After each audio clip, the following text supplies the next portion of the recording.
열왕기상 14장 1절에서 20절. 저의 딸인 온유가 아주 어릴 때에 장염으로 병원에서 치료를 받게 되었습니다.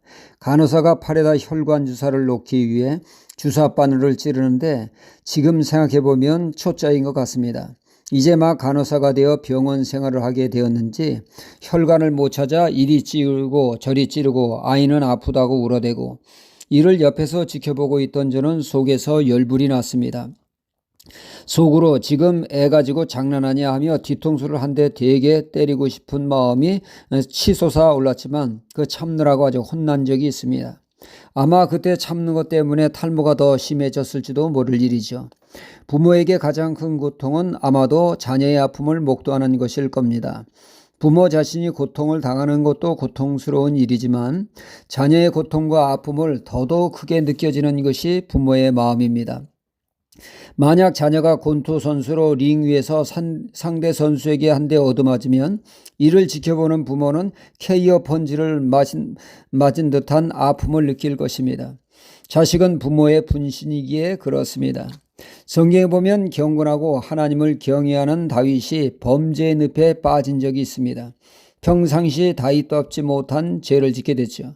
그는 우리아의 아내를 범하게 됩니다. 유부녀인 바세바를 임신케 하는 중대한 범죄를 저질렀습니다.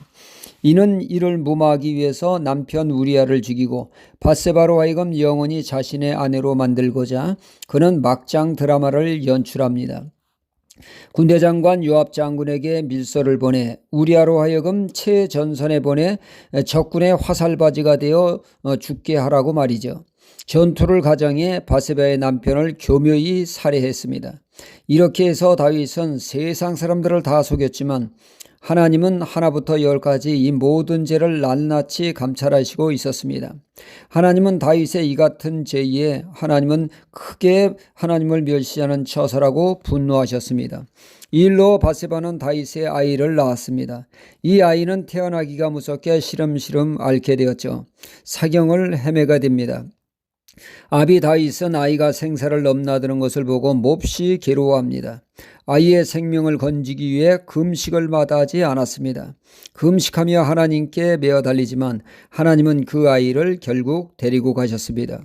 왜 하나님은 다윗이 범죄했는데 다윗을 징계하지 않고 아이를 데리고 가셨습니까?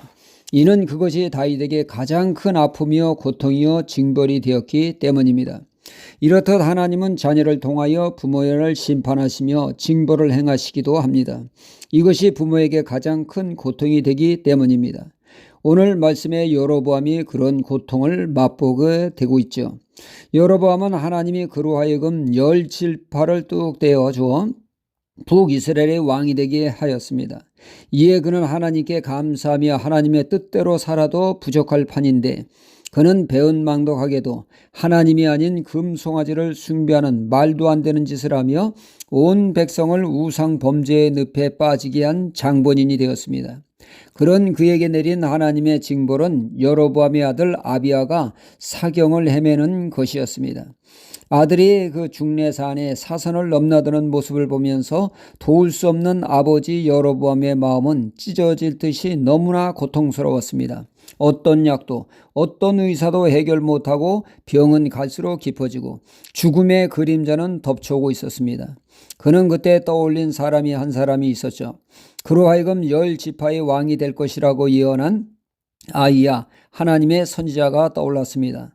그분께 물어보면 아이의 생사를 알 수 있다고 확신한 여로보암은 그의 아내를 은밀하게 보냅니다. 변장시켜서 말이죠.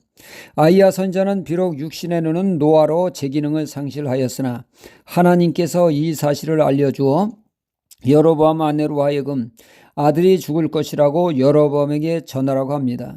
이 아이는 여로보암의 죄로 인해 죽음을 맞이하고 여로보암의 후손들은 10절에 다 쓸어버리겠다고 무서운 심판의 말씀을 하십니다.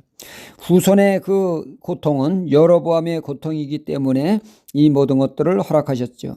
왜 이렇게 자식이 죽고 후손이 쓸어버림을 당하게 됨에 대해서 9절에 말씀하고 있습니다. 너의 이전 사람들보다 악을 행하고 가서 너를 위하여 다른 신을 만들며 우상을 부어 만들어 나의 노를 격발하고 나를 내 등 뒤에 버렸도다. 여기서 나를 등 뒤에 버렸다는 것은 그가 우상을 섬김으로 하나님을 하나님으로 인정하지 않는 행위로 이는 하나님을 멸시하며 모욕함으로 이런 심판이 임할 것이라고 하는 말씀입니다. 사무엘상 2장 3절은 말씀하고 있습니다. 나를 존중히 여기는 자를 내가 존중히 여기고 나를 멸시하는 자를 내가 경멸히 여기리라 말씀하신 대로 이루어진 것이죠. 우리는 하나님을 우리들의 삶 가운데 온전히 경외하는 그러한 삶을 통하여 하나님의 은혜를 누리는 복된 신앙이 되어야겠습니다. 할렐루야.